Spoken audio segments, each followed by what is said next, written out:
I was born 2 blocks from Yankee Stadium, so I had to be a Yankee fan, right? I went to NYU.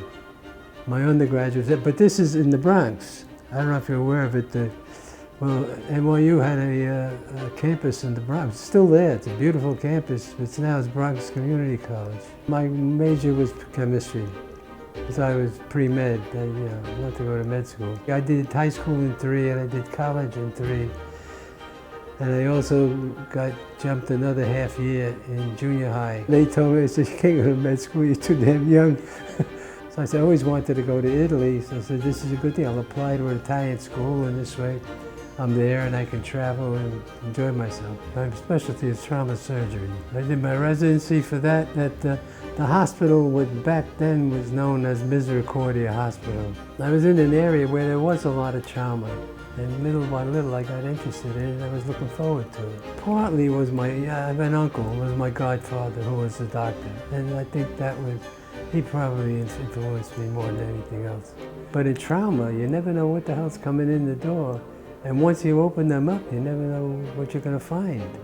So sometimes you have to make a decision on the spot. You have to invent the procedure. And most of this is done at 2 or 3 o'clock in the morning, when there's nobody around to help. You have to show that confidence you have in your ability. That's what intrigued me, that what got me, the challenge, you know? And a lot of things were interesting. There were some were funny, some were very tragic. Like the hard part was not the surgery. Doing the surgery to me was a piece of cake. And most trauma surgeons are like that. It takes a certain person to become a trauma surgeon, believe me. And we had a case, there's a garbage guy, and he's loading the back of the truck, and the truck rolls back, rolls over him. And these guys are strong, you know, so he's in total shock, but he's alert, and he's talking, and anyway, we're about to wheel him into the OR, and who shows up? His wife, 9 months pregnant. And just as we're bringing him into the OR, the last thing he says is, "Doc, I don't want to die." Anyway, I open him up. I look, and the liver was like toothpaste. The vena cava is shredded. Half the vessels I couldn't even find or identify. They're bleeding from every different point. I put in 15 clamps, it's still bleeding.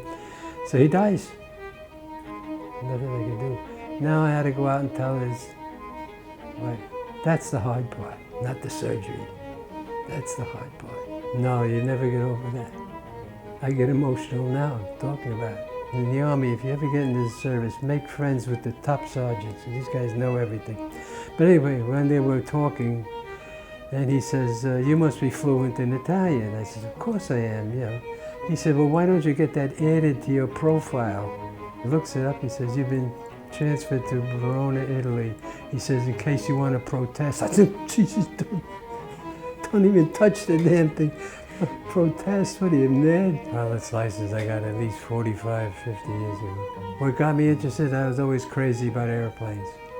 As a young kid, I loved airplanes. We used to take it to go skiing. We'd get up in the morning, be out at Teterboro Airport at 6 o'clock, tape up, go up to Bennington, Vermont, Mount Snow or somewhere, land, ski for 2, 3 hours, and be back in my office at 5 o'clock.